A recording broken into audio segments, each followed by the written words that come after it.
اللهم صل على سيدنا محمد وعلى آل سيدنا محمد. أعوذ بالله من الشيطان الرجيم. بسم الله الرحمن الرحيم. الحمد لله رب العالمين، والصلاة والسلام على سيد المرسلين وعلى آله وصحبه أجمعين. Rabbi syarah li sadri wa yassir li amri wahlul 'uqdatam min lisani yafqahu qawli. Subhanaka la ilma lana illa ma 'allamtana innaka antal alimul hakim. Wala haula wala quwwata illa billahil aliyyil azim. Kitab Pati Paridah. Kitab Pati Paridah, muka surat 64, baris yang ke-7 daripada bawah. Muka surat 64, baris yang ke-7 daripada bawah.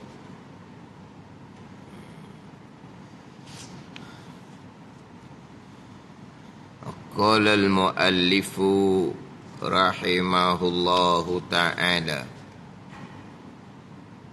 wa nafa'ana bi'ulumihi amin.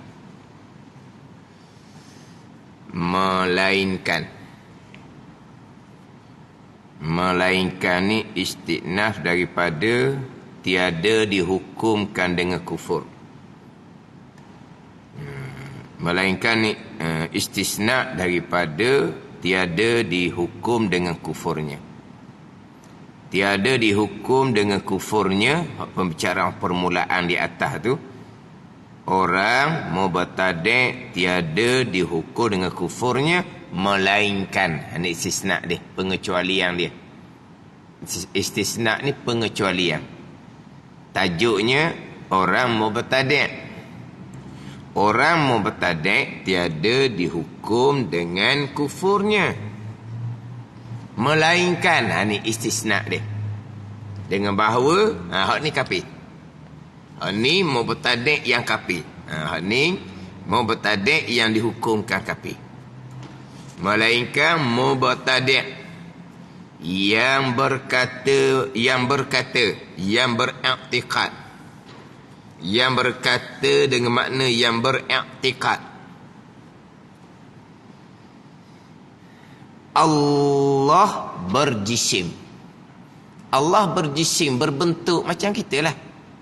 Berjisim, berbentuk macam kita ni. Apabila berjisim, besar, kecil. Apabila berjisim, maka bertempat. Atau hak ni pun ni dihukumkan kafir juga ni. Berkata, mana mubtadi' yang berkata, yang beriktikad, Allah tidak mengetahuikan juz'i. Allah tidak mengetahuikan juz'i.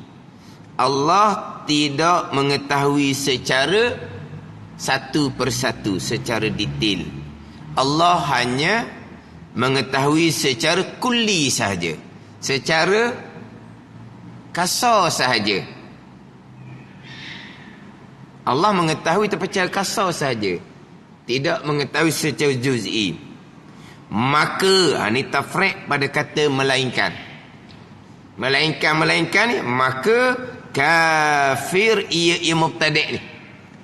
Kafir ia mubtadi' dengan ijma' ulama. Ini bicara orang mubtadi', orang yang berpegang dengan i'tikad yang salah. I'tikad mubtadi', i'tikad yang diada-adakan, yang tidak ada pada masa Nabi sallallahu alaihi wasallam. I'tikad yang salah, i'tikad yang sesat.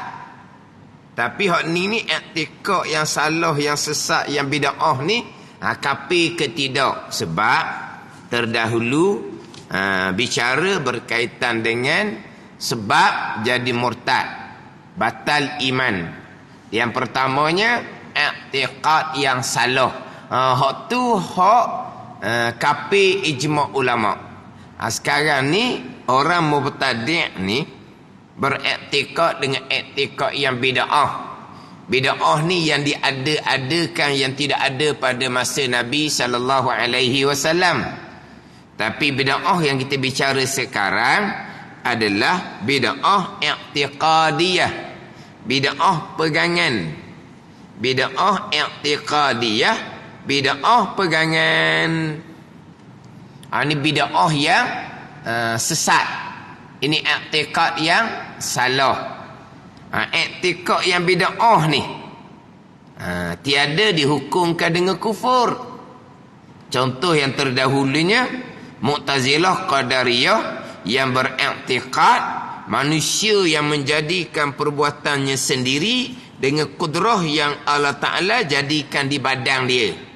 Itu i'tikad yang bid'ah, i'tikad yang salah, i'tikad yang berdosa besar, tetapi tidak dihukum dengan kufur. Maknanya imannya tidak batal, imannya masih lagi sah. Ini atas pandangan yang muktamad.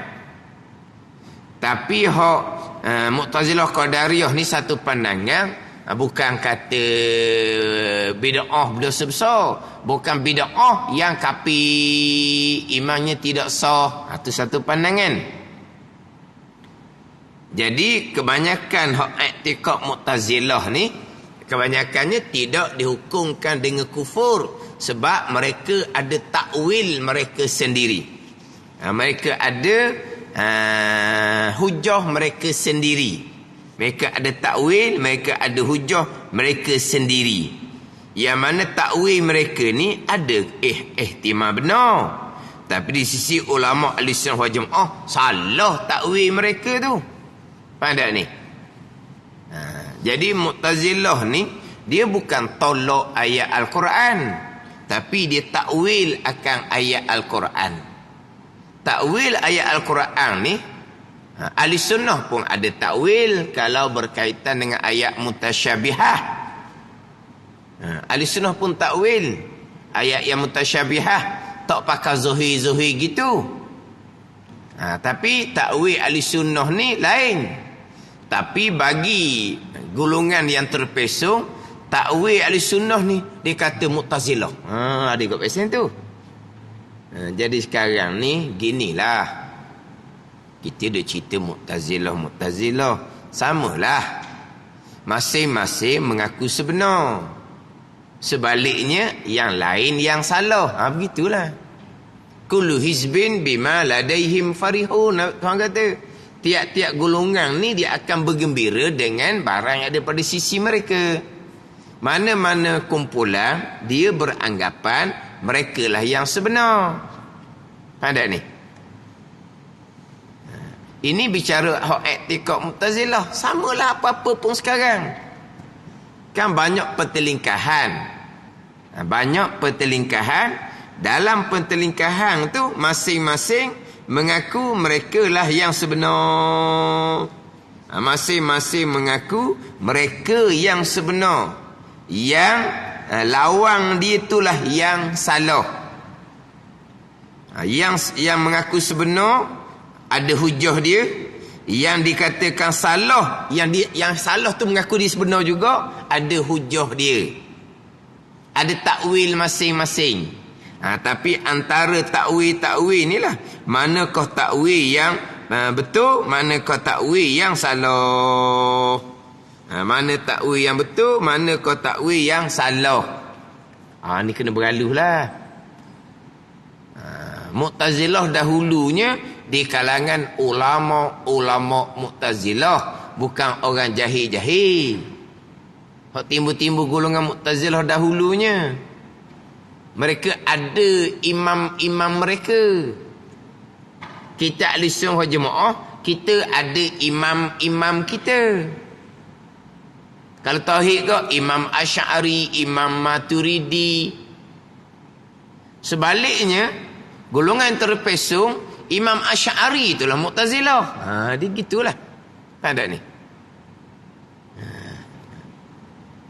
Hak kita kata Imam Ahli Sunnah tu dikatakan Mu'tazilah. Sampai sekarang begitulah. Ada ni. Jadi hak Mu'tazilah ada takwilan dia. Ada takwil dia sendiri. Qadariyah, Mu'tazilah Qadar ada takwil dia sendiri. Jabariyah ada takwil dia sendiri. Tapi yang kitanya ikut jalanan yang disusun dalam kitab-kitab ulama muktabar yang diajar selapis satu peringkat sampailah kepada kita. Tu penting dia punya salsilah tu. Sanad tu, salsilah tu penting. Dia panggil apa? Mata rantai. Dia mesti bersambung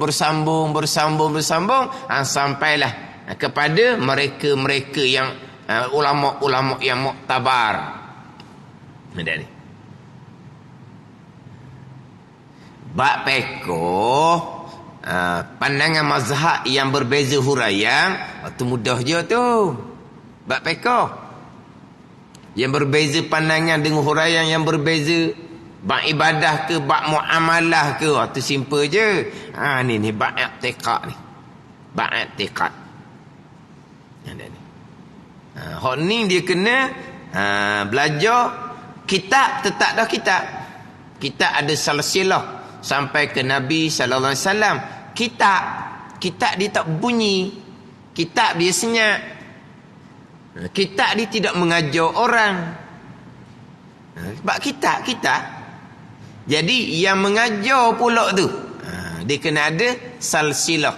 Guru sampai ke Nabi sallallahu alaihi wasallam. Bukan hanya membaca sendiri. Kena cermat sekarang. Ada yang jenis membaca sendiri yang memang jelas Mu'tazilah molek ada diajar kepada masyarakat. Sebab apa? Pengajian mereka pun bukan bidang usuluddin, tapi mereka membaca, kemudian mereka menghurai usuluddin. Akhirnya dengan huraian yang jelas sangat-sangat terpesong daripada ahli sunnah wal jamaah. Saya biasa sebut sokmo tu perkara jahat. Ijma' ahli sunnah jamaah ianya adalah qada dan qadar Allah. Sekarang manis-manis jadi nafikan. Manis-manis je. Mereka menafikan perkara jahat, qada dan qadar Allah Subhanahu wa ta'ala, sehingga kan perkara baik pun dinafikan qada dan qadar Allah Subhanahu wa ta'ala. Qada dan qadar Allah hanya yang besar-besar sahaja. Planet-planet yang bergerak pun itulah qada qadar. Berlakunya siang dan malam itulah qada dan qadar. Kelahiran kematian itulah qada dan qadar. Dalam kehidupan puluh-puluh tahun tak ada. Baik jahat ke hamba sendiri sebebas-bebasnya, Allah hanya mengetahui, Allah hanya melihat. Tu memang salah terang-terang, tapi orang yang mengajar seumpama ni beranggapan dialah ajar i'tiqad yang sebenar. Sebab tu dia berani. Yang diajar tu masuk dalam rakaman. Sekarang memang semuanya ada live belaka, ada rakaman belaka. Bukan macam orang ngajar dulu. Sebab itulah sekarang bagi pihak berkuasa agama cukup mudah untuk memantau. Kalau dahulu pihak berkuasa agama kena hantar spy. Spy pula pandai spy. Spy lah, James Bond apa. Kena hantar spy.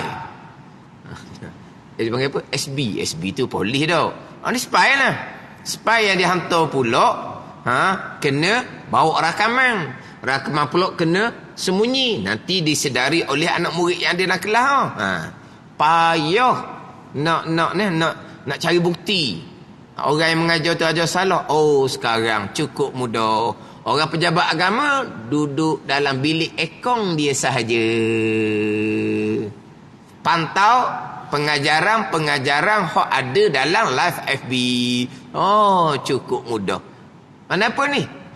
Dia hanya periksa dalam bilik ekon sahaja. Tapi kenapa berani ajar iktikad seumpama tu dalam live FB? Sebab mereka mengatakan mereka yang sebenar. Sebaliknya, apabila ajar perkara jahat ni qada qadar, dituduh Jabariyah pula, bukan ahli sunnah. Gitulah. Ada ni. Sekarang ni kita bicara, ni i'tiqad Mu'tazilah ni. Ini ulama ahli sunnah yang letak. Mereka mengatakan mereka ada takwil mereka sendiri. Mereka lah ahli sunnah. Yang ahli sunnah itulah yang Mu'tazilah. Kan? Gitulah sampai kiamat.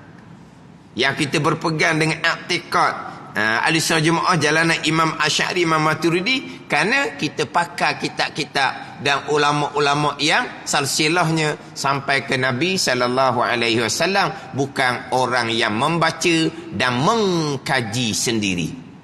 Orang sekarang membaca dan mengkaji sendiri. Hak bicara Mu'tazilah Qadariyah yang dahulu ni tulis dalam buku benar. Itulah i'tiqad ahli sunnah wal jamaah. Doktor bidang agama tapi bukan bidang usuluddin. Tajuk buku Qada dan Qadar, tajuk buku. Dalam tu ada bicara bab kudrah Allah yang sedikala, kudrah hamba yang baharu. Maka dalam tu hak i'tiqad Qadariyah ni lah dikatakan i'tiqad ahli sunnah wal jamaah. Dia tak sebutlah Qadariyah sebab itu ahli sunnah dia kata. Bayangkan. Boleh berani karang buku. Buku tu akan kekal. Sebab apa? Sebab mereka beranggapan mereka lah yang sebenar. Kita kena belajar molek ilmu usuluddin, kitab yang ada silsilah, guru yang ada silsilah. Sebab kitab dia tak bunyi. Tapi kitab yang dikarang oleh Mu'tabar kena ada yang menghuraikan. Jadi Mu'tazilah ni dia ada takwil dia. Dia ada takwil dia, maka tidak dihukumkan kufur yang bicara terdahulu. Termasuk Mu'tazilah yang engkar melihat zat Allah pada hari akhirah. Mu'tazilah engkar melihat Allah pada hari akhirah pun ada takwilan dia. Allah tidak bertempat. Zat Allah tidak berjisim, berbentuk. Jadi macam nak melihat zat Allah Subhanahu wa ta'ala? Maka dinafikan melihat Allah Subhanahu wa ta'ala. Ayat Al-Quran jelas-jelas menyatakan dapat melihat Allah Subhanahu wa ta'ala. Ila rabbiha nazirah, memandang kepada Tuhan. Bukan memandang kepada Tuhan. Ila ni'ami rabbiha nazirah, memandang kepada nikmat-nikmat Tuhan di dalam syurga. Dia takwil gitulah. Melihat Allah macam mana? Zat Allah tidak berjisim, berbentuk. Zat Allah tidak bertempat. Ini hak pegangan yang bid'ah. Satu bukan bid'ah pula, oleh kerana ayat Quran jelas, hadis jelas, dapat melihat zat Allah pada hari akhirah, berarti Allah bertempat. Pula dah. Ni hak terpesong-pesing tu pula. Ahli sunnah wal jamaah berpegang, wajib berpegang. Ini wajib berpegang. Orang yang beriman dapat melihat zat Allah Subhanahu wa ta'ala tanpa kaifiah, tanpa bertempat. Macam mana? Serah kepada Allah Subhanahu wa ta'ala. Allah tidak berjisim, Allah tidak bertempat, tidak ada kaifiah. Kalau melihat sesama kita ni kan berbentuk, bertempat, ada kaifiah. Ada bagaimana kita melihat makhluk ni kan sesama kita. Adapun melihat Allah, Allah mukhalafah. Walam yakul lahu kufuwan ahad. Allah tidak serupa dengan makhluk. Maka melihat Allah tidak sebagai melihat akan makhluk Allah yang berjisim, yang bertempat, yang berkaifiah. Tapi melihat macam mana? Serah kepada Allah Subhanahu wa ta'ala. Bahkan pada hakikinya dapat melihat Allah pun bukan dengan mata kita. melihat Allah datang dari perbuatan Allah Ta'ala sendiri. Serah kepada Allah. Golongan yang terpesong satu laginya, berpegang dapat melihat Allah. Berarti Allah bertempat di dalam, di atas langit, di atas arah, di dalam syurga. Macam-macam lah pula. Ini maknanya, dia ada terpesong sebelah menyebelah. Tu kena jaga molek lah. Ahli sunnah duduk tengah. Sebelah menyebelah macam ahli sunnah, kemudian qadariyah, kemudian jabariyah. Tengah lah tu. Ada ni. Ahli sunnah, qadariyah sebelah, jabariyah sebelah. Ini sama tadi. Ahli sunnah dapat melihat Allah tanpa kaifiah. Allah tidak bertempat. Mu'tazilahnya kata Allah tidak bertempat tanpa kaifiah, maka tidak dapat melihat Allah Subhanahu wa ta'ala. Satu golongan terpesong dapat melihat Allah, maka Allah bertempat. Dia gitu. Apa apa ni? Ekstrim kanan kiri ke apa panggil? Dia ada kanan, dia ada kiri. Macam contoh qadariyah, jabariyah. Dia ada kanan, dia ada kiri. Hak pakai zahir saja, hak pakai batin saja. Kita ahli sunnah, zahir pakai, batin pakai. Dia dua belah pakai. Hak bicara bab melihat Allah, pakai dapat melihat Allah. Yang kedua, tidak bertempat, tidak berkaifiah. Mu'tazilahnya Allah tidak bertempat, tidak berkaifiah, tak dapat melihat. Satu lagi golongan terpesong dapat melihat Allah, berarti Allah bertempat. Kan? Hak ning ni boleh dengar belaka lah sekarang ni. Terutama sekali dapat melihat Allah, maka Allah tu bertempat. Kita dah ahli sunnah jamaah berpegang, orang yang beriman dapat melihat Allah Subhanahu wa ta'ala tanpa kaifiah. Allah tidak bertempat. Orang beriman dapat melihat Allah. Malaikah pun dapat melihat Allah Subhanahu wa ta'ala pada hari akhirah.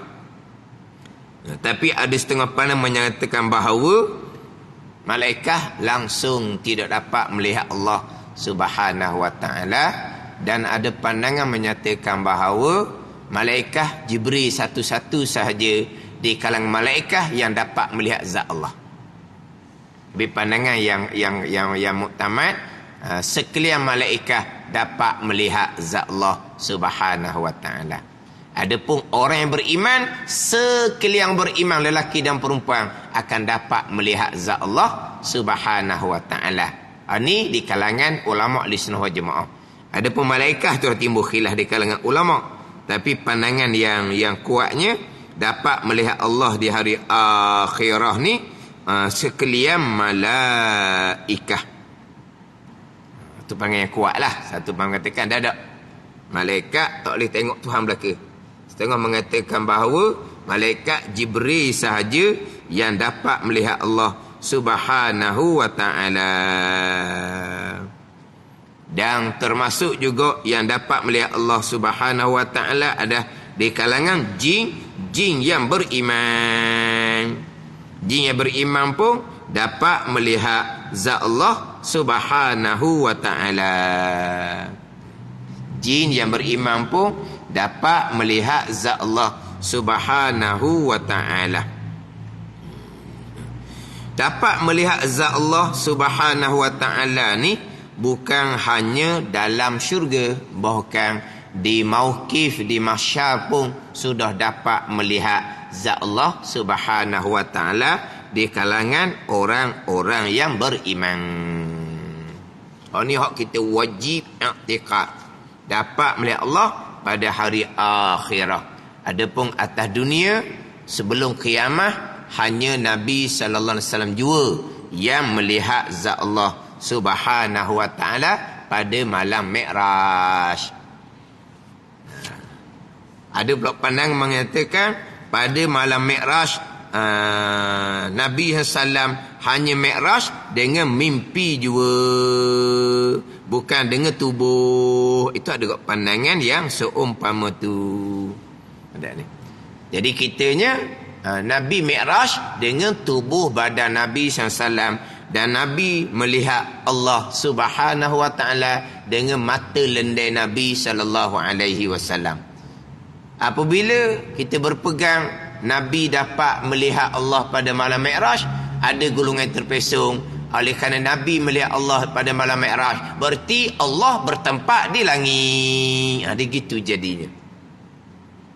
Kita berpegang Nabi berada di atas Sidratul Muntaha, hadap kursi. Nabi dapat melihat Allah, tapi Allah tidak bertempat. Nabi tak cerita pun berkaitan dengan zat Allah Subhanahu wa taala. Tapi Nabi Mi'raj sampai ke Sidratul Muntaha, sampai ke hadap kursi. Nabi itu bertempat melihat Allah. Allah tidak bertempat. Tapi golongan terpesong malam ceramah Isra' Mi'raj.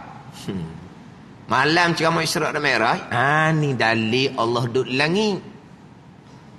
Kalau Allah tidak bertempat di langit, Allah bertempat di bumi, Nabi tak payahlah Mi'raj ke langit untuk berjumpa dengan Allah.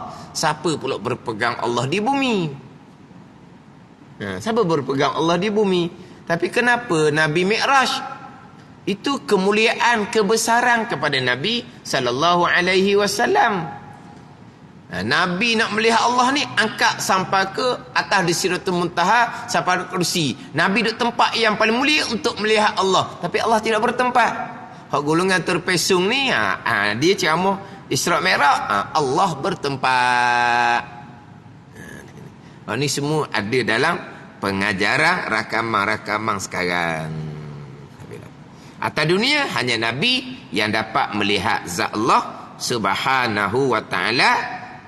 Tapi Nabi melihat tanpa kaifiah Allah Ta'ala, dan Allah tidak bertempat. Setakat tu je. Setakat tu sahaja. Jadi Mu'tazilah diingkar melihat Allah Subhanahu wa pada hari akhirat. Ni orang Mu'tadi' yang tiada hukum kufur, melainkan ni istisna dia, pengecualian dia. Melainkan Mu'tadi' yang berkata, yang berpegang. Yang berkata ni yang berpegang. Berpegang Allah berjisim, Allah berbentuk. Allah berjisim, Allah berbentuk. Berjisim sebagaimana jisim makhluk. Jadi Allah besar jisim Allah Subhanahu wa taala. Sebab tu ada orang ceramah, kenapa kita tidak dapat melihat zat Allah? Kerana zat Allah sangat besar. Bila zat Allah sangat besar, maka tak dapatlah melihat Allah. Gitu. Kenapa kita tidak dapat melihat zat Allah Subhanahu wa taala? Kerana zat Allah besar. Bila zat Allah besar, maka tak dapatlah melihat zat Allah Subhanahu wa ta'ala. Ada. Jadi maknanya zat Allah tu berjisim, berbentuk, tapi jisim yang besar. Bila jisim Allah tu besar, maka tak dapatlah melihat zat Allah Subhanahu wa ta'ala. Timbul ceramah gitu. Allahu Akbar, Allah Maha Besar. Besarlah Allah. Allah bukan kecil, Allah besar. Besar kecil itu berjisim. Ada ni. Besar kecil itu berjisim. Allah tidak berjisim. Allahu Akbar, Allah Maha besar pakat. Bukan Maha besar zat. Bukan besar zat, bukan. Kalau besar zat berjisim. Jadi oleh kerana jisim Allah ni besar sangat, maka tak dapat melihat zat Allah Subhanahu wa ta'ala. Ni hak kafir. Allah berjisim sebagaimana jisim makhluk.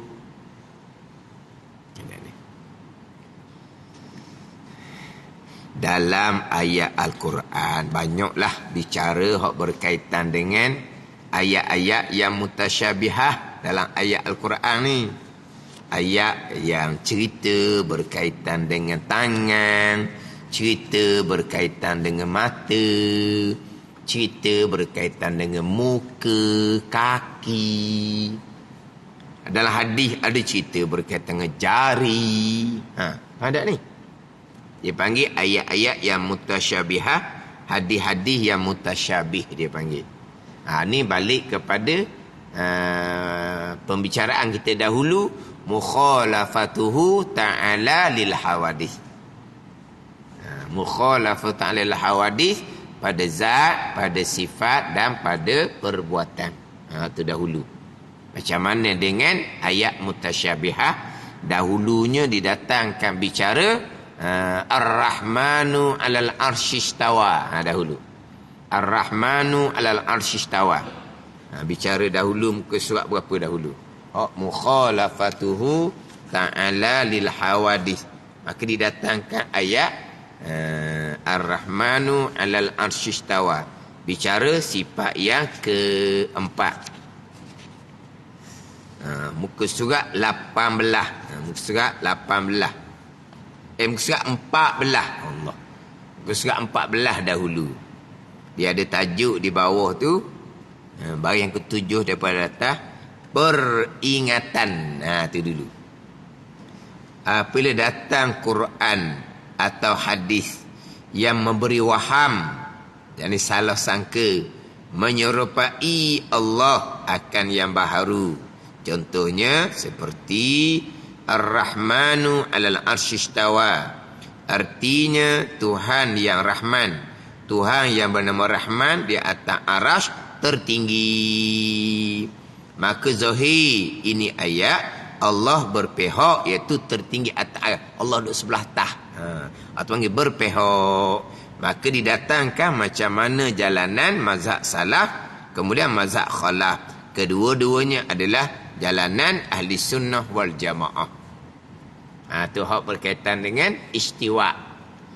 Yang banyak dibicara sekarang, sebab dalam ayat Al-Quran, istiwa atas arah ini 7 kali dalam ayat Al-Quran. Maka ada golongan yang pakai zahir, berpegang Allah bertempat duduk atas arasy. Dia gitu. Sebab Quran menyebut istiwa alal arsy istawa. Istiwa tu masdar dia lah. Istawa yastawi istiwaan, tu masdar. Jadi Allah istiwa atas arasy. Istiwa ni memang ada makna julus, qu'ud, duduk ni. Istawa itu alal kursi. Saya duduk atas kursi tu.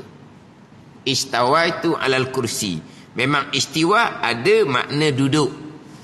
Contoh ayat, fa iza stawaita anta wa man ma'aka 'alal fulki faqulil hamdulillahillazi najjana minal qaumiz zalimin. Fa iza stawaita anta wa man ma'aka 'alal fulk. Bila duduk engkau ya Nuh dan mereka bersama engkau dengan ya Nuh atas bahtera, faqulil hamdulillahillazi najjana minal qaumiz zalimin. Maka kata olehmu, alhamdulillah, segala puji bagi Tuhan yang melepaskan aku daripada golongan yang zalim. Fa iza stawaita anta wa man ma'aka 'alal fulki. Itu istiwa duduk tu. Nabi Nuh AS. Surah Al-Mu'minun ayat ke-28 tu. Fa iza stawaita anta wa man ma'aka 'alal fulki faqulil hamdulillahillazi najjana minal qaumiz zalimin. Bila duduk engkau ya Nuh dan mereka yang bersama engkau ya Nuh atas bahtera.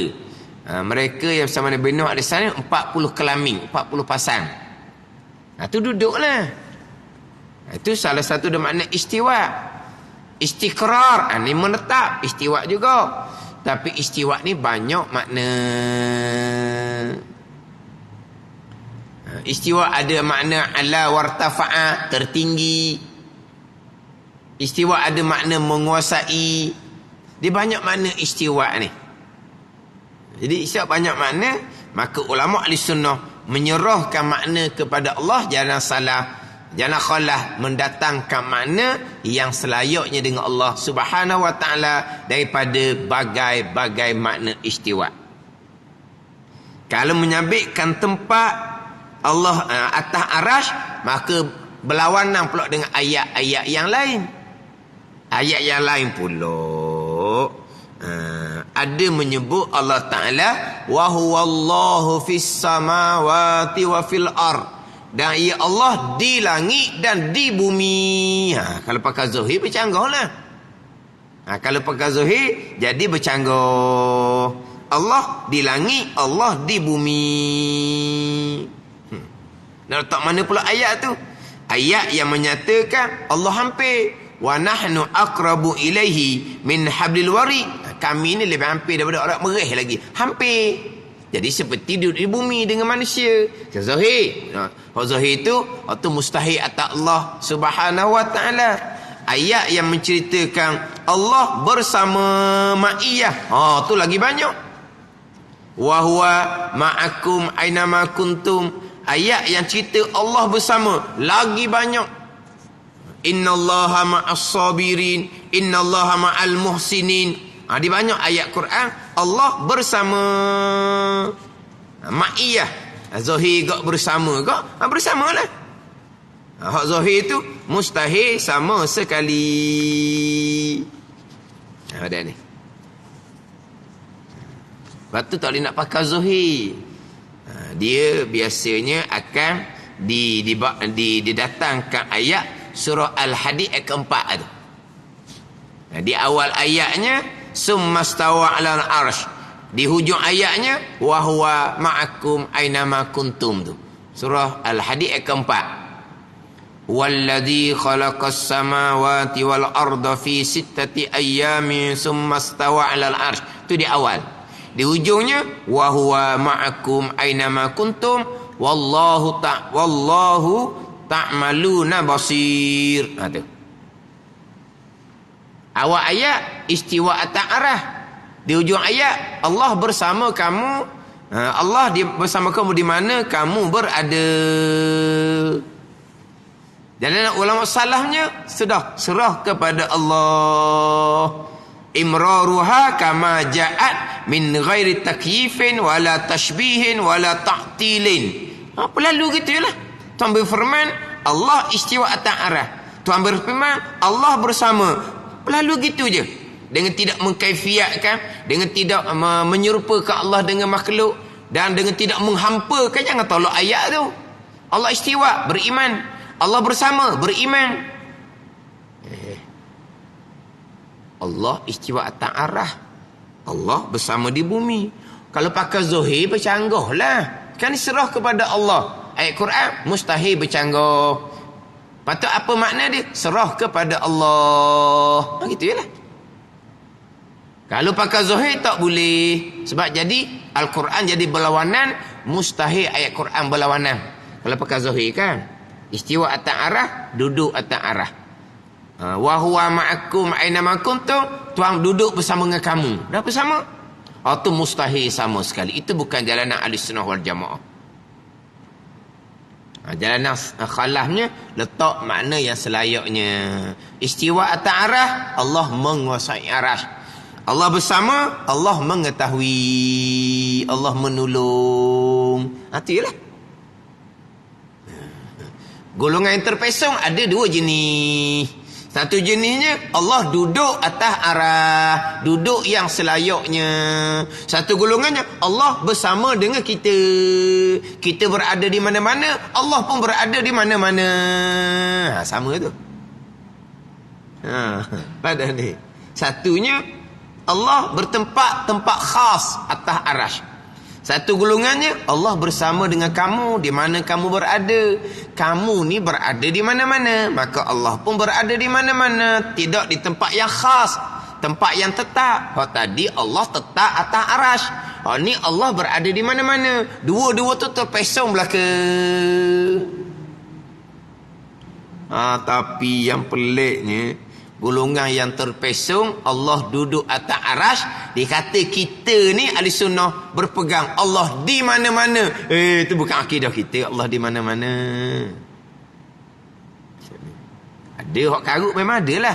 Allah berada di mana-mana, dalam jambang je tak ada. Ceramah bila tu? Ceramah kepada orang mu'allaf. Ni cerita ni. Penceramah ni ceramah pada orang mu'allaf, orang baru masuk Islam. Allah di mana-mana, dalam jambang je tak ada. Ni karut. Atas arah bertempat, di mana-mana bertempat, mustahil. Ada ni. Sebab ayat Quran atas arah, di langit, di bumi, Allah Ta'ala hampir, Allah Ta'ala bersama. Jadi jalan ulama salaf serah makna kepada Allah Subhanahu wa taala. Golongan terpeso ni Allah duk atas arah langitnya. Arah lain, langit lain. Langit ada 7 lapis. Arahnya atas daripada langit yang ke-7, atas daripada Sidratul Muntaha. Allah di atas arah ke di langit? Langit 7 lapis. Arash atas daripada langit yang ke-7, atas daripada Sidratul Muntaha. Kalau kata di langit, di arah pun bercanggah dah antara dua tu. Ni kena cermat lah sekarang ni. Ditimbul gulungan macam-macam ni. Hak tu hak berkaitan dengan istiwa. Hak berkaitan dengan Allah ni berjisim. Allah ada tangan, Allah ada muka, Allah ada mata, Allah ada kaki. Tu. Ayat-ayat Al-Quran yang mutasyabih dia panggil. Kalau kata tangan, tangan banyak kali dalam Quran. Yadullahi fauqa aidihim. Yadullahi fauqa aidihim. Tangan Allah di atas tangan mereka. Bal yadahu mabsutatani. Bahkan dua tangan Allah terhampar keduanya. Dua tangan pula. Bal yadahu mabsutatani yunfiku kaifa yasha. Tengok. Ada ni. Dua tangan. Mimma amilat aidina. Yasin kita baca tu lah. Mimma Yasin tau. Mimma amilat aidina. Bukan Yasin. Apa depan dia? Depan dia apa? Tak ingat? Ingat Yasin tau. Tapi nak ambil tengah gini susah jadi. Tapi ya tau. Mimma amilat aidina. Tu Yasin kan tau. Mana? Awalam yarau anna khalaqna.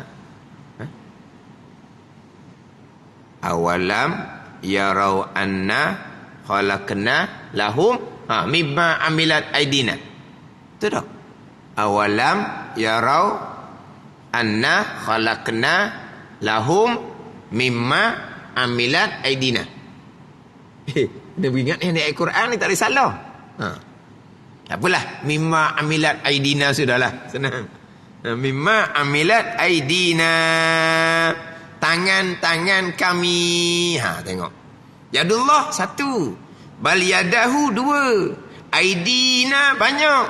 Kalau pakai zahir lah. Satu, dua, banyak bercanggah kalau pakai zahir. Lepas tu ayat Quran mustahil bercanggah. Lepas tu satu tangan, dua tangan, serah makna kepada Allah, jangan duk bahar-bahar. Senang je. Itu jalanan ulama terdahulu. Jalan ulama khalafnya yadullah, kekuasaan Allah, qudratullah. Bal yadahu, bukan dua tangan Allah, kudrah dan iradah. Aidina, jamak ma fauqal wahid. Kudrah iradah juga aidina tu. Kekuasaan kami, kehendak dan kekuasaan kami. Tu ulama khalaf. Ada ni.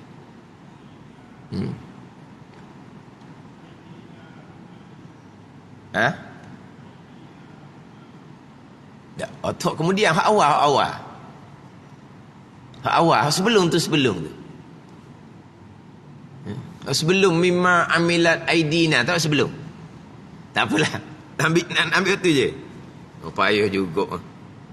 Payah bukan tak ingat, payah nak ambil. Ayat cerita bab mata 5 kali dalam Al-Quran. Satu kalinya walitusna'a ala aini, mata aku satu. Lepas tu bi'ayunina dengan lapah jamak pula 4 kali. Aini, mata aku. Bi'ayunina, mata-mata kami. Jadi banyak pula situ. Ni. Aini, ayun, sama je. Ulama khalafnya, pengawasan kami. Tak jemuh dengan mata. Dengan pengawasan kami. Ayat Al-Quran cerita muka. Wa yabqa wajhu rabbika zul jalali wal ikram. Kekal oleh wajah Tuhan engkau. Kekal wajah Tuhan. Jadi kalau pakai Zuhir, ayat cerita tangan, ayat cerita mata, ayat cerita kaki. Hak lain tu binasa belaka, yang kekalnya muka Tuhan je. Kalau pakai Zuhir. Punah ranah lah. Lepas tu ada Syiah yang kafir berpegang, zat Allah binasa, tinggal muka je tak binasa. Ada ni. Sebab Quran sebut, wa yabqa wajhu rabbika, kekal wajah Tuhan engkau. Nak cerita mana tu? Ulama salaf serah makna kepada Allah. Ulama khalaf wajah dengan makna zat Allah Subhanahu wa taala. Dipanggil majaz. Itu ialah. Ada ni. Golongan terpesong, Allah berjisim, berbentuk. Allah ada muka, Allah ada mata, Allah ada tangan, Allah ada kaki yang serupa dengan makhluk. Tu kafir. Ada tukang ceramah. Tukang ceramah. Allah ada tangan, dia kat tangan dia. Allah ada muka, ditunjuk muka dia. Allah ada mata, ditunjuk mata dia. Allah ada kaki, ditunjuk kaki dia. Dia angkat kaki, ditunjuk kaki. Tapi tak serupa dengan saya, dia kata. Kita ingat ke dia dah. Dia beri tunjuk. Allah ada tangan. Allah ada muka. Allah ada mata. Allah ada kaki. Tapi bukan serupa dengan saya. Tangan, muka, mata, kaki, hak jenis Tuhan lah. Bukan jenis makhluk. Ada ni. Ini nak menjisim kat Allah Ta'ala belaka lah ni. Tapi tak serupa makhluk. Ni hak khilaf pada kafir mubtadi', yang khilaf pada kafir. Serupa dengan manusia lah. Muka Allah tu bulat macam muka manusia. Tangan Allah tu macam tangan manusia lah. Sekakor, terhulur gitu. Tu buat kafir. Itu yang menjisim kat Allah, hak kafir. Hak timbul sekarang ni, dia menyatakan Allah ada tangan, ada muka, ada mata, ada kaki. Dia kata yang selayaknya, yang tak serupa dengan makhluk. Gitu je lah. Ni pun i'tikad yang bid'ah. Bukan i'tikad lisan bid'ah, tapi tidak dihukumkan kafir. Tapi berdosa besar, i'tikad yang sesat. Tapi mereka golongan ni mengaku mereka salah. Salah tidak hura seumpama tu.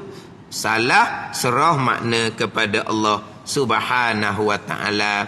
Jalanan salah lah jalanan yang mudah, jalanan yang selamat. Apa? Sebab salah dia tak bahas, tak sentuh makna sama sekali. Diam, menyucikan Allah daripada super makhluk, serah makna kepada Allah Subhanahu wa taala. Tak ada perlu susah payah nak mentafsirkan ayat ni. Serah kepada Allah. Senang. Jalan yang paling selamat, jalan ulama salah yang terdahulu. Ni Allah duduk atas arah lah, duduk di langit lah. Jangan hok jenis berat-berat tu. Allah duduk atas arash, kerak-kerak arah bunyi, beratnya Allah. Kata boleh ceramah gitu. Buat berat lah ni. Buat berat-berat. Kerak-kerak arah bunyi. Apa? Berat Allah Ta'ala.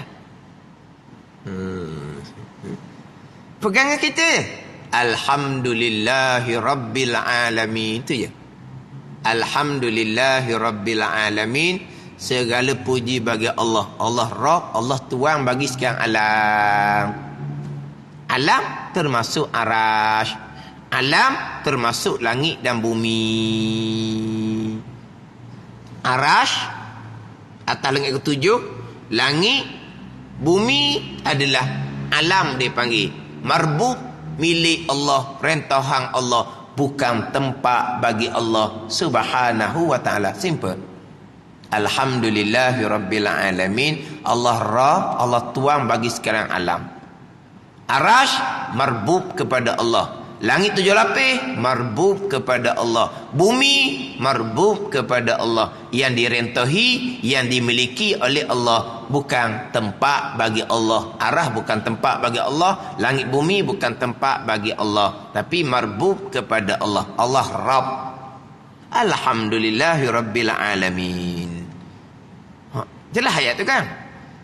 Itu cara umum lah. Cara tafsir pula. Cara Tuhan sebutnya wa huwa rabbul arsyil azim. Wa huwa rabbul arsyil azim. Allah Rabb bagi arah yang agung. Allah Rabb, arah agung ni bukan tempat bagi Allah. Rabbus samawati wal ardi wa ma bainahuma. Allah Rabb bagi langit dan bumi dan barang antaranya. Allah Rabb, Allah Tuhan. Langit bukan tempat bagi Allah, bumi bukan tempat bagi Allah, arasy bukan tempat bagi Allah, tapi langit, bumi, arah, alam marbu kepada Allah. Allah Rabbil Alamin. Dah, kat tu je. Kita berpegang sebagaimana Allah sedia kala. Sebelum Allah menjadikan arasy, sebelum Allah menjadikan langit, sebelum Allah menjadikan bumi, Allah tidak bertempat. Kenapa kata Allah tidak bertempat? Sebab sebelum tu tempat belum dijadikan oleh Allah. Dalam hadis Bukhari-nya, kana Allah wa lam yakun syai'un ghairuh. Ada Allah Ta'ala dan tidak ada serta Allah sesuatu. Faham tak? Hadis Bukhari tu. Ada Allah dan tidak ada serta Allah sesuatu. Pada sedia kala sebelum Allah jadikan makhluk, hanya Allah yang ada. Arasy tak ada lagi, langit Tuhan tak buat lagi, bumi Tuhan tak buat lagi. Ada tempat tak bagi Allah? Tak ada tempat lah. Sebab tidak ada tempat. Arah pun belum ada, langit belum ada, bumi belum ada. Begitu Allah sedia kala, begitulah Allah kekal selama-lamanya. Allah tidak berubah, Allah tidak terkesan, dan Allah tidak ambil manfaat sama sekali daripada makhluk yang Allah jadikan kemudian. Kan Allah walam yakun syai'un ghairu, tu hadis sahih Bukhari. Ada hadis yang timbul khilaf di kalangan ulama status hadis tu. Kana Allah wala makan wa huwal an ala ma alaikan. Hadis ni ada timbul perbahasan di kalangan ulama status hadis. Tapi makna hadis ni sahih.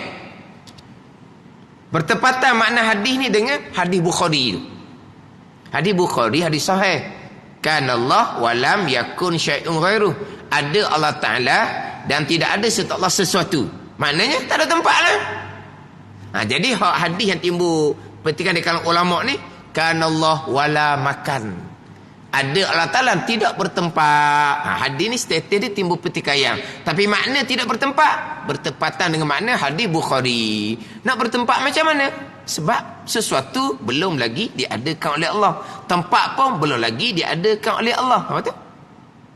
Wa huwal an ala ma alaikan. Allah Ta'ala sekarang selepas Allah Ta'ala menjadikan tempat, menjadikan arasy, menjadikan langit, menjadikan bumi, menjadikan makhluk, sebagaimana Allah sedia kala. Allah tidak berubah, Allah tidak terkesan, dan Allah tidak ambil manfaat daripada makhluk yang didirikan oleh Allah Ta'ala kemudian. Itu akidah Ahlussunnah wal Jamaah.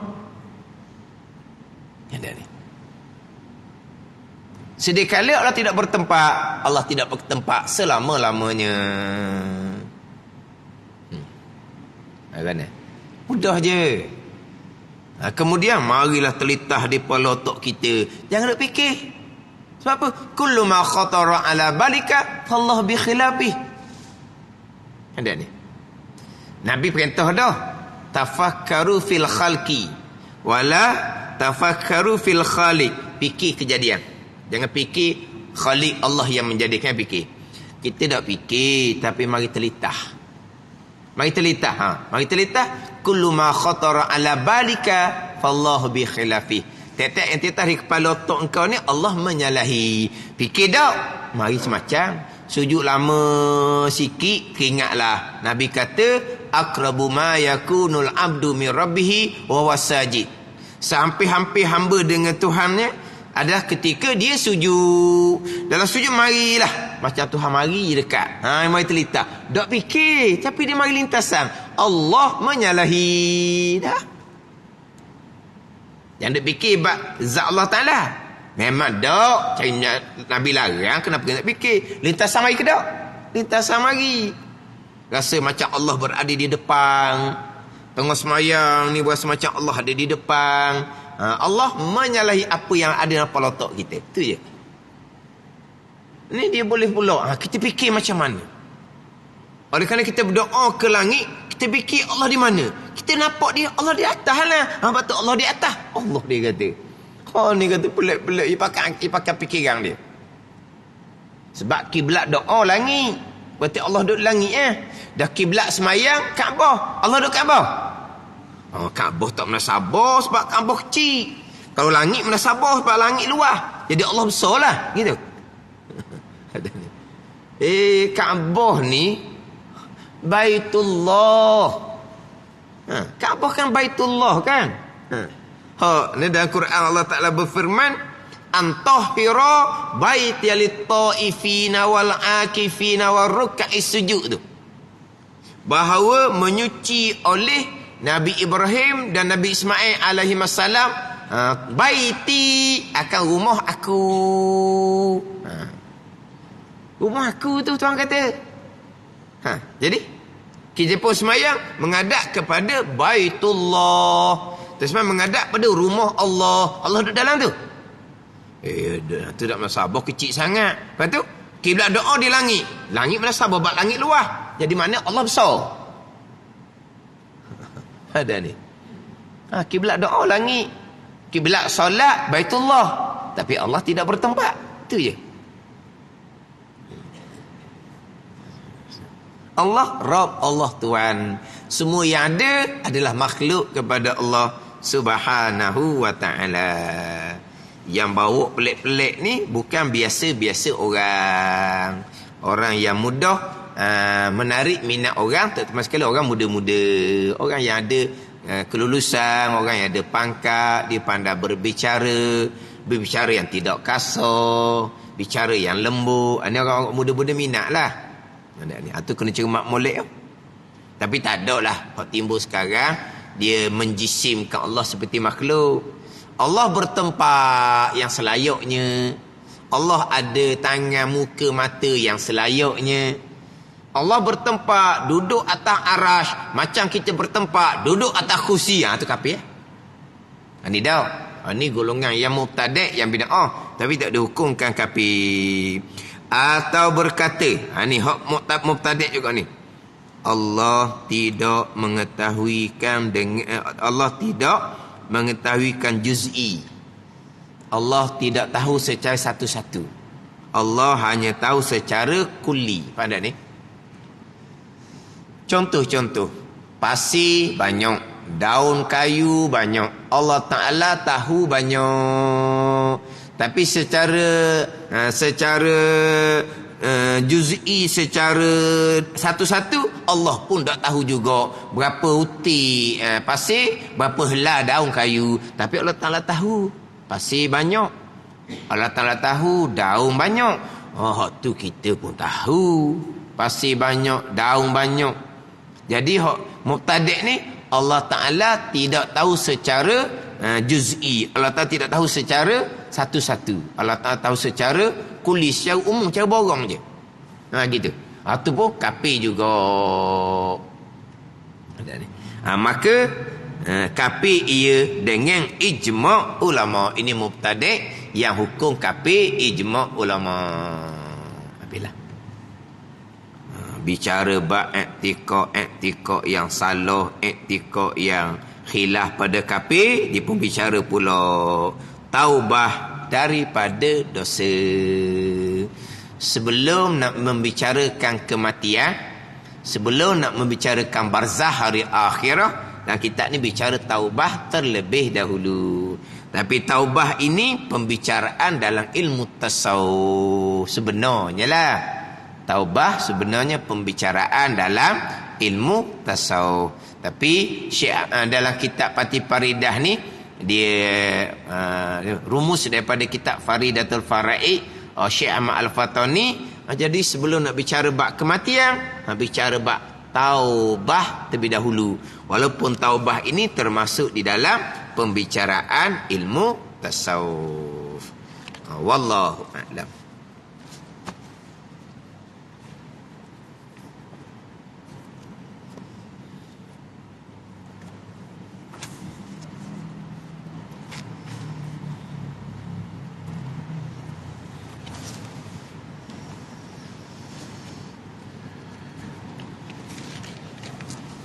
Ini kitab Hidayatus Salikin, muka surat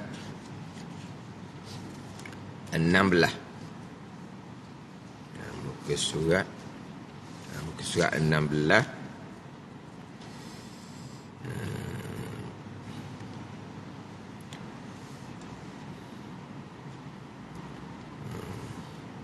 Kita baca balik minggu lepas tu lah. Bayang keempat daripada bawah. Baik keempat daripada bawah. Qala al-muallifu rahimahullahu ta'ala wa nafa'ana bi'ulumihi amin. Maka engkau sahaja debu yang suci lagi tiada bercampur dengan sesuatu, dan engkau tepuk atasnya atas debu 2 tapak tanganmu, maka engkau sapukan debu itu kepada segala mukamu sekali, dan niatkan olehmu ketika itu mengharuskan sembahyang, seperti engkau kata nawaitut tayammuma listibahati salatil fardi lillahi ta'ala. Maka engkau sahajakan debu yang suci lagi tiada bercampur dengan sesuatu. Bila cukup syarat untuk bertayamum, maka dalam mazhab Syafi'i kitanya tayamum dengan menggunakan debu tanah. Turabun lahu ghubar, tanah yang ada debu. Itu dalam mazhab Syafi'i kita. Tanah yang ada debu. Dalam Quran Allah Ta'ala berfirman, fatayammamu sa'idan thayyiba, maka hendaklah kamu tayamum dengan sa'id yang bersih. Sa'idan thayyiba, dengan sa'id yang bersih. Jadi sa'idan ni bahasa Arab, dia ada 2 makna. Dia ada 2 makna. Macam kita bicara tadi, istiwa itu belas makna. Istiwa belah-belah makna. Sa'idan ni ada 2 makna. Sa'id ni turabun lahu ghubar, tanah yang ada debu, dan sa'idan juga dengan makna martafa'a alal ardi, barang yang ada atas muka bumi. Itu mazhab Maliki. Ada ni. Ini timbul khilaf ulama ni.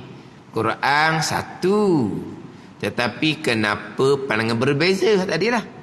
Quran satu, Allah berfirman fatayammamu sa'idan thayyiba, maka naklah kamu tayamum dengan sa'id yang bersih. Ada ni. Jadi sa'id ni lah bahasa Arab, satu maknanya tanah yang ada debu, yang dilakukan tayamum oleh Nabi sallallahu alaihi wasallam. Itu dipilih dalam mazhab Syafi'i kita. Mazhab Maliki, sa'idan ni bukannya debu tanah, barang yang ada atas muka bumi. Tu Nabi tayamum dengan debu tanah, sunat pakai debu tanah. Gitu. Sebab Nabi tayamum dengan debu tanah, sunat pakai debu tanah. Tapi sa'idan ni bukan hanya debu tanah, barang yang ada atas muka bumi. Itu kalau mazhab Maliki di luar lah. Mazhab Maliki ni. Kalau mazhab Hanafi contohnya, mazhab Hambali contohnya, hak jenis bumi, batu, stokor ke, boleh dah.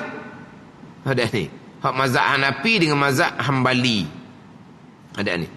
Mazhab Hambali pun ada juga yang sama dengan pandangan mazhab Syafi'i, iaitu debu yang ada, tanah ada debu. Mazhab Hambali pun. Tapi dalam mazhab Hambali ada satu pandangan laginya, daripada jenis bumi. Bumi ni debu tanah ke, tanah kor ke, batu kerah ke, tak kira. Maknanya ambil batu sutir, batu tu lah, batu orang buat nuku. Apa kata? Batu nuku tau. Batu tu lah orang beranak tu kan, dia panah batu dia ni. Apa? Demoh ke panggil? Demoh tau, demoh atas perut tu. Batu apa? Batu nuku apa? Tuku tau, batu tuku. Batu tu pun boleh lah. Tepuk atas batu tu, kemudian tayamum. Ada debu? Tak ada debu. Dia tak syarat debu. Janji benda yang daripada bumi, jenis bumi. Kalau mazhab Maliki tak kira. Boleh belaka.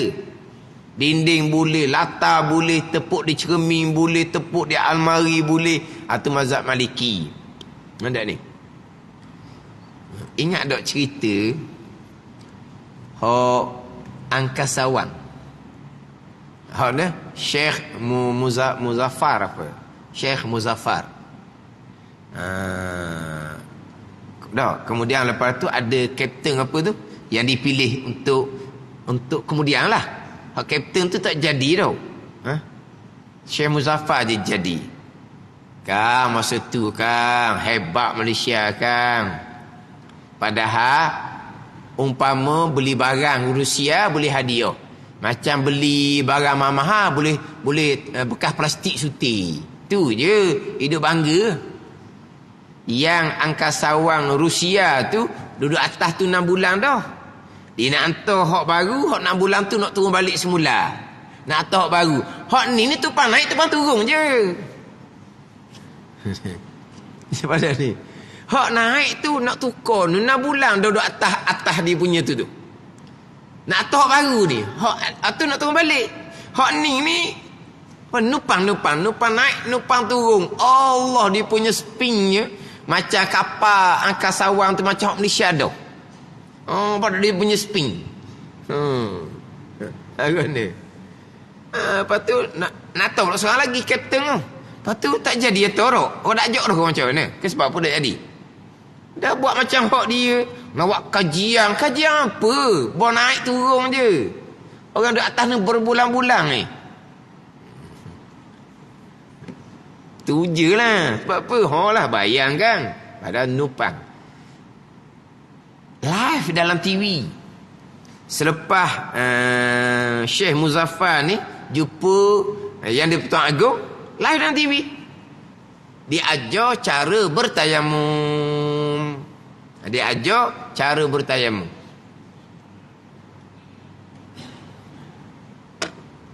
Sebab nak berwuduk ni wallahualam lah macam mana, tak ada pakai air ke macam nak tahulah.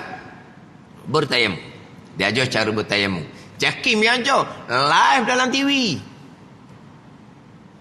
Live dalam TV. Tepuk mana? Tepuk di cermin pejabat. Ini live dalam TV ni. Tepuk di cermin pejabat.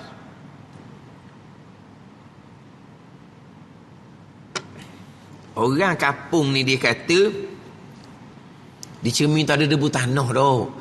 Cermin ada debu tanah ni cermin hak tepi jalan, hak lari tanah lalu lalik. Lah cermin tu ada debu tanah. Ini cermin pejabat dalam ekong, hari-hari duduk lap.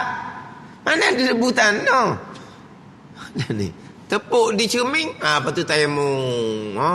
Tunjuk cara tayamum. Tepuk di cermin, sapu-sapa ke siku. Kalau betul pakai mazhab Maliki, tepuk di cermin, sapu di muka, sapu di tangan ni sini je, tak pakai siku mazhab Maliki. Sini je. Kalau mazhab Maliki boleh lah. Tepuk di cermin ke, tepuk di dinding ke, tepuk di almari ke, tepuk di meja ke, tepuk sapu muka niat tayamum. Tepuk yang kedua, sapu sini je. Sebab mazhab Maliki dengan mazhab Hambali, sapu tangan pergelangan je. Kalau sapu siku ni mazhab Syafi'i dengan mazhab Hanafi. Tepuk cermin, disapu tangan sampai ke siku juga. Langsung tak cerita pun. Jaking tu tak cerita pun. Dah lah TV tu live. Orang kampung tengok. Tayamum apa tepuk di cermin? Tu orang kampung kata, kalau ustaz di cermin tu ada debu tanah. Nabi debu tanah mana kata cermin pejabat. Dalam pejabat, bukan cermin di luar pejabat. Tak ada debu tanah mana. Tidak cerita. Boleh nak amal pun boleh je. Tapi tak usah nak buat live dalam TV gitu. Nak buat live dalam TV kena perjelaskan. Ni tayamum bukan ikut mazhab Syafi'i. Tayamum mazhab Syafi'i kena debu tanah. Kenapa tidak tayamum debu tanah? Debu tanah mungkin dia tak ada nak tepuk sebab dia terbang tau. Macam dia angkasawan dia terbang kan. Nak tepuk debu tanah macam mana? Maka dia pun tunjuk cara bertayamum tepuk di cermin. Ceritalah mazhab Maliki okey je. Kita tak cerita apa pun. Kalau nak JAKIM pun dia umumkan bahawa JAKIM akan mengeluarkan buku panduan ibadah di angkasawan yang pertama di dunia. JAKIM kata. Siap lagi tak tahu? Saya ingat. Dia kata nak buat buku panduan ibadah. Solat lah. Di angkasawan. Sebab ni nak naik angkasawan ni. Sebab nanti ramai lagi orang Islam nak naik ni berapa kali. Nak duduk di angkasawan tu lah. Macam mana panduan ibadat di angkasawan. Naik seorang tu sekali je. Orang lain tak naik dah. Siap lagi buku panduan. Masalah sekarang ni bukan panduan ibadat di angkasa.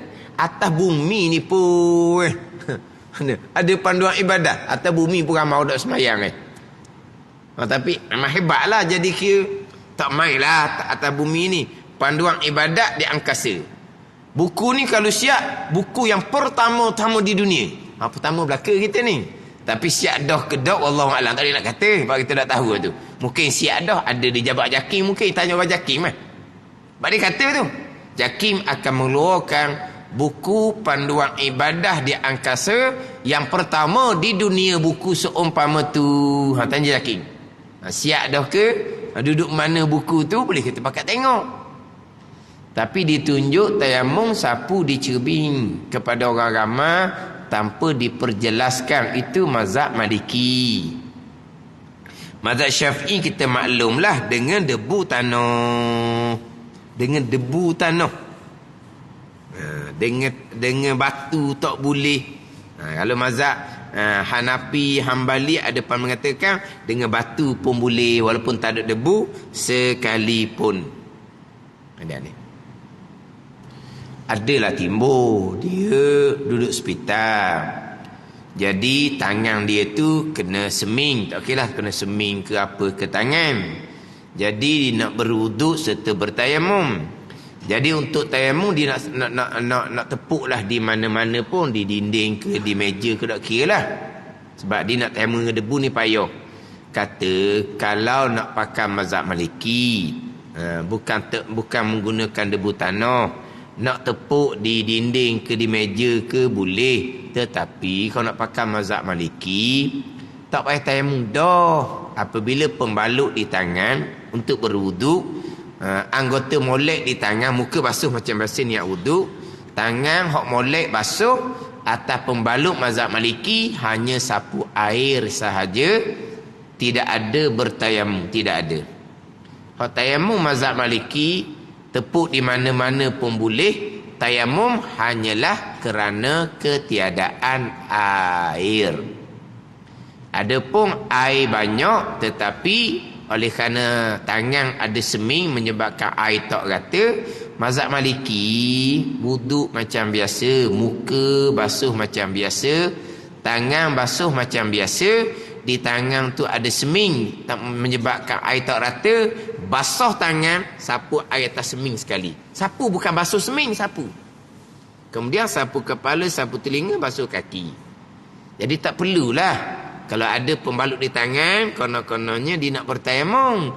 Bertayamum tu ketika pembalut ada di tangan, itu mazhab Syafi'i, mazhab Hambali. Kemudian nak tepuk dinding, tak jadilah. Sebab kena tepuk debu. Nak pakai mazhab Maliki, mazhab Maliki tak payah tayamum. Gitu je lah. Mazhab Maliki tak payah tayamum. Kau duduk hospital kan, nak tayamum payah. Tangan dua-dua belah, aksiden patah, kaki pun tergakak, tergantung, patah, ada seming. Lepas tu nak tayamum tu pula, tak apalah kata. Basuh basuh muka macam biasa, ambil spray, tolonglah orang yang terlantar tu. Tangan dia patah, kaki dia patah, dia kena orang tolong belaka. Makan pun orang tolong, pakai baju pun orang tolong, wuduk pun orang tolong lah. Spray muka dia niat ambil semayang, spray tangan dia tepat molek, ada seming di tangan, basuh tangan, sapu air atas seming tu. Sapu kepala, sapu telinga sunat, basuh kaki. Dia kaki pun ada seming juga, kaki patah ni, aksiden berat ni. Kaki molek basuh dengan air, ada seming di kaki, sapu air sekali. Itu mazhab Maliki. Mazhab Hanafi pun sama, sapu air atas pembalut sahaja. Yang sebut dah melepaskan, hak ni payah kita nak buat. Sebab mazhab Syafi'i pandangan yang muktamad, apabila tangan pun ada seming, kaki pun ada seming contoh, maka dua anggota wuduk ada pembalut. Jadi kalau mazhab Syafi'i pandangan muktamad, basuh muka lu siap-siap ni ambil semayang, sapa di tangan, muka selesai dah, sapa di tangan, sapu kepala, basuh kaki nanti dulu sampai di tangan. Tangan ada seming. Jadi kewajipan ada 3 mazhab Syafi'i. Yang pertama, basuh tangan hok molek. Yang kedua, sapu air atas pembalut di tangan. Yang ketiga, tayammum. 3 kewajipan. Basuh muka niat ambil semayang, sesak. Sapa giliran tangan. Kepala, kaki nanti dulu, dikena ikut tertib wuduk. Sebab nak pindah, kena beres dulu, kena selesai anggota sebelum. Jadi sampai di tangan. Tangan ada kawasan yang boleh kena air, wajib basuh. Tapi di tangan ada seming, wajib sapu air. Kemudian wajib bertayamum. Lepas tu tayamum nak sapu mana ni? Ijma' ulama' tayamum sapu muka dan sapu 2 tangan. Kita mazhab Syafi'i pakai debu. Muka basah tadi kan? Maka lak muka molek, lak tangan molek, tepuk debu, sapu debu di muka niat tayamum. Saya juga katakan mengharuskan fardu semayang, sapu debu di tangan, tepat boleh sapu debu. Atas pembalut tu sapu debu sunat saja. Itu dia tayamum. Pembalut di tangan, kenapa sapu debu di muka dan sapu debu di tangan? Itu dia tayamum. Ini faham tak? Sebut kata wuduk, tanya dak nak basuh mana? Tanya. Dak. Wuduk ada rukun dia kan? Basuh muka niat, basuh tangan, sapu kepala, basuh kaki. Wuduk ni nak tidur, tak sedut tanyalah basuh mana. Awang pergi ambil air semayang. Minta tolong alih Quran ni, minta tolong simpan Quran ni. Bukan nak semayang ni, nak pegang Quran je. Mak pun suruh anak dia ambil semayang. Ada tak budak tanya, mak ambil semayang bukan untuk semayang tau. Lah, untuk pegang Quran. Lepas tu sambil nak basuh mana? Ada tak budak tanya gitu? Ada tak? Ada tak? Sekarang ni suruh budak ambil semayang bukan kerana nak semayang, kerana mak dia minta tolong budak tu ambil Quran pergi simpan. Jadi mak pun suruh anak dia ambil semayang dulu sebab nak pegang Quran ni. Tanpa wuduk haram pegang Quran. Ada tak budak tanya, kita ambil semayang ni kerana nak pegang Quran mak. Lah, basuh tangan saja mak. Muka dah basuh dah, kepala dah sapu dah, kaki dah basuh mak. Basuh tangan je. Kena terajang lah jawapan dia. Sebab apa? Sebut kata wuduk, tak payah tanya dah. Sama juga. Sebut kata tayamum, sapu debu di muka, niat tayamum, sapu debu di tangan. Itu sebut tayamum. Mana mudah lah. Tangan ada seming. Tangan basuh macam biasa tepat molek. Atas pembalut dengan sapu air. Kemudian berhenti sekejap, berhenti tayamum. Jangan tanyalah sapu mana, sapu debu tangan saja je ke? Allah payahlah. Wuduk ada 6 rukun. Tayamum ada 4 rukun. Apa rukun tayamum? Niat, sapu debu di muka, sapu debu di tangan, tertik antara muka dan tangan. Ni tayamum. Dah kita sapu debu di muka buat apa? Masa saya berwuduk basuh muka tadi, air wuduk kata itu wuduk, sekarang tayamum. Muka dah basah kan? Kena lap muka tu. Sebab kalau muka basah, debu tayamum tidak boleh meratai muka. Mana lap muka, lap tangan. Sebab itulah seeloknya kalau pembalut tu di tangan, tangan jangan basuh. Berhenti dulu, jangan basuh ke tangan. Muka basah dah, terpaksalah sebab muka anggota pertama. Jangan basuh tangan. Tayamum dulu.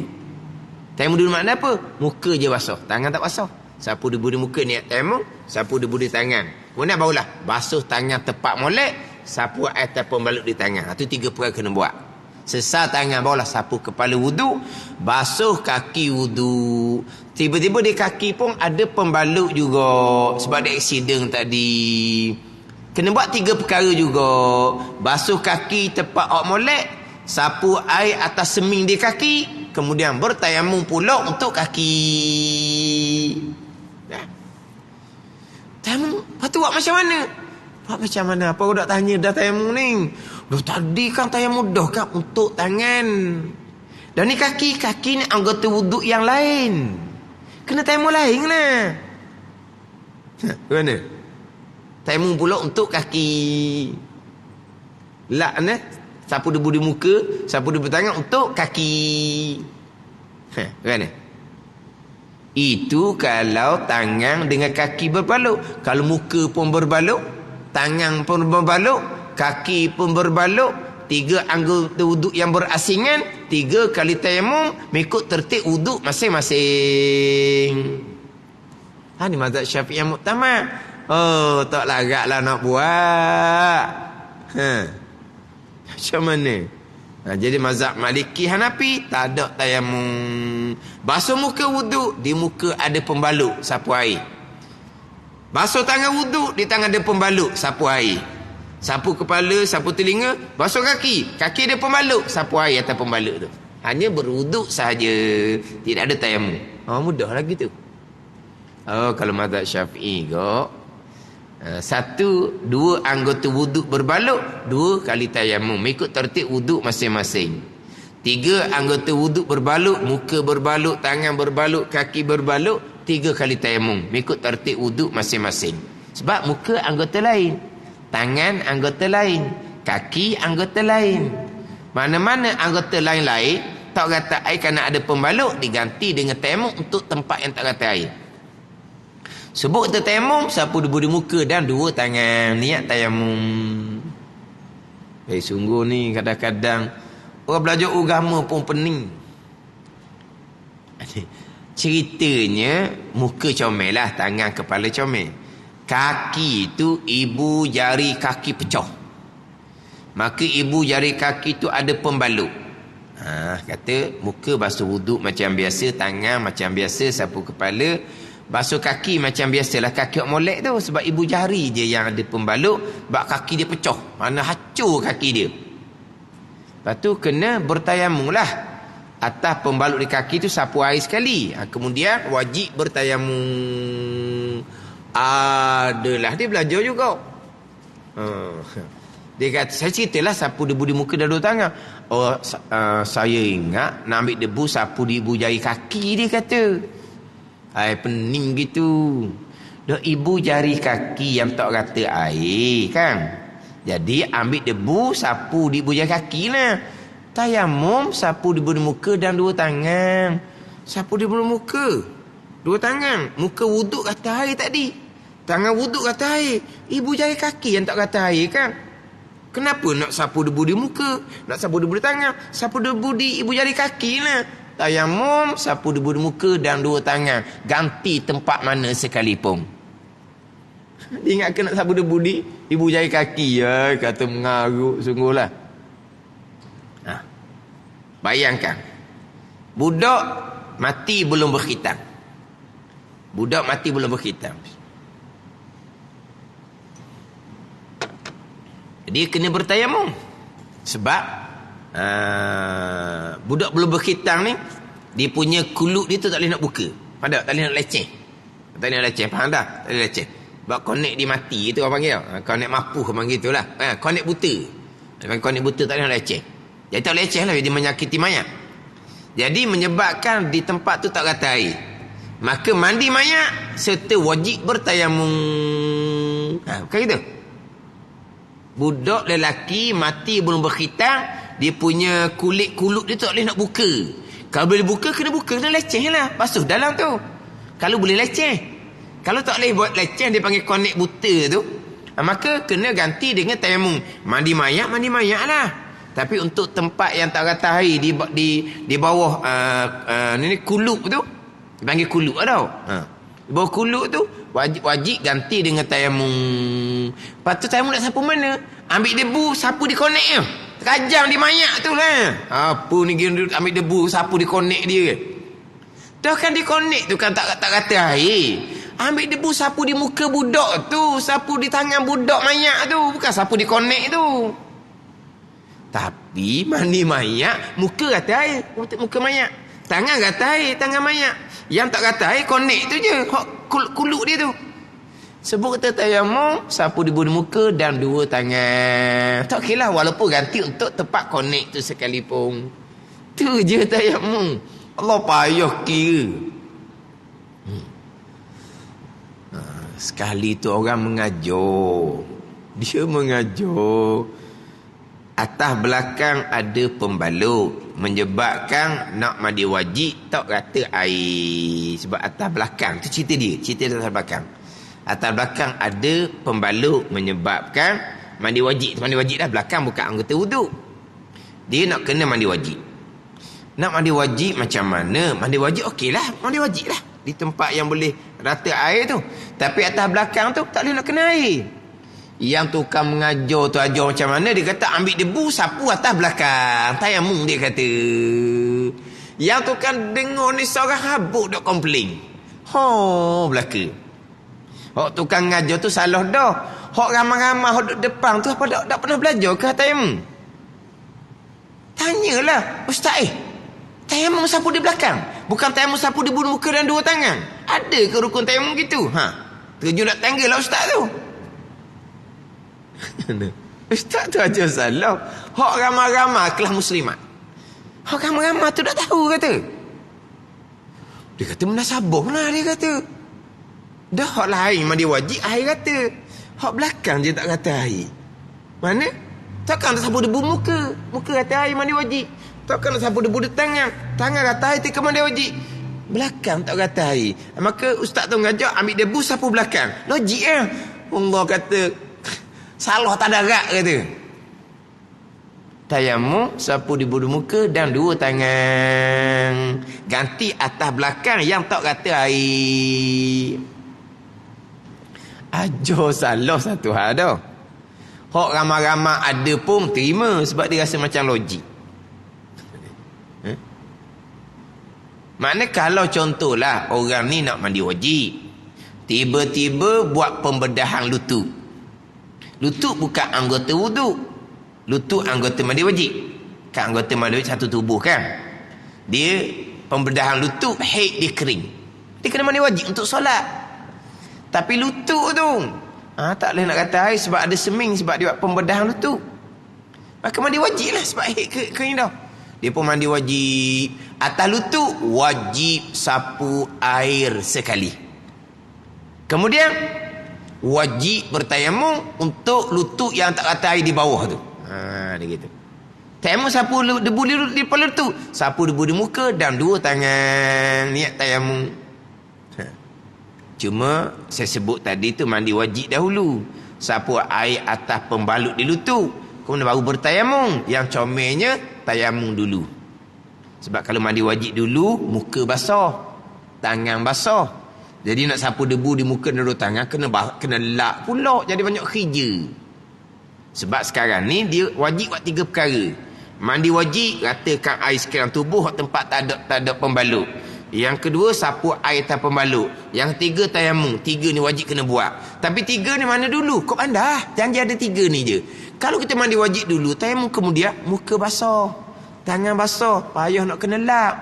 Jangan mandi wajib dulu.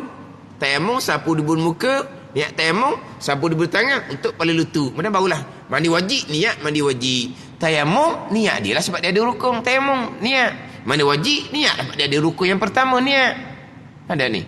Tayamum dulu untuk kepala lutut, kemudian barulah mandi wajib, niat mandi wajib, sapu air atas pembalut kemudian. Tu je. Tayamum, sapu di muka dan dua tangan. Tak okeylah ganti di mana. Cuma kalau mandi wajib dia tak sama dengan wuduk. Kalau kata Dia di lutut ada pembalut, di peha ada pembalut, di beti ada pembalut. Kata-kata asing-asing lah. Di bahu ada pembalut. Jadi tayamumnya sekali sahaja. Dah tadi wuduk, muka pembalut, tangan pembalut, kaki pembalut, 3 kali tayamum. Sebab itu anggota lain-lain. Ada pun mandi wajib, satu tubuh ni satu anggota.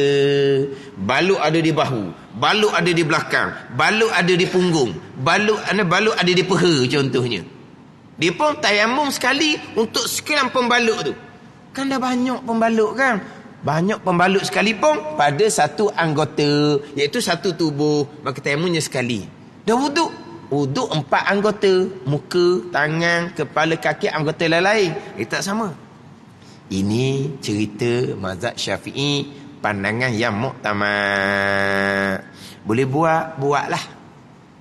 Tak boleh buat, pakai mazhab Maliki, Hanafi, tidak ada tayamum, berwuduk macam biasa, atas pembalut sapu air, mandi wajib macam biasa, atas pembalut sapu air. Janji solat jangan tinggal. Gitu jelah. Yelah susah sikit lah. Kalau berwuduk, tangan ada seming, kaki ada seming, tu atas orang yang tolong lah pulaknya. Kena tolong buat. Gitu jelah. Tapi kalau payah, pakailah mazhab Maliki, Hanafi. Dan sapu atas pembalut saja tidak ada tayamum, pandangan dhaif dalam mazhab Syafi'i ada. Ada pandangan dhaif dalam mazhab Syafi'i. Jadi kita baca tempat samalah akan datang. Maka engkau sahaja debu yang suci lagi, tiada bercampur dengan sesuatu. Wallahu a'lam. Bismillahirrahmanirrahim. Alhamdulillahirabbil alamin, wassalatu wassalamu ala sayyidil mursalin wa ala alihi wa sahbihi ajma'in. Allahumma aftah alaina futuhal arifin. Allahumma allimna ilma akdamin, wa fahimna famas sabiqin, warzuqna ruqat talibin. Allahumma zidna ilman wa alhiqna bis salihin. Wa sallallahu ala sayyidina Muhammad wa ala alihi wa sahbihi wa sallam. Walhamdulillahirabbil alamin.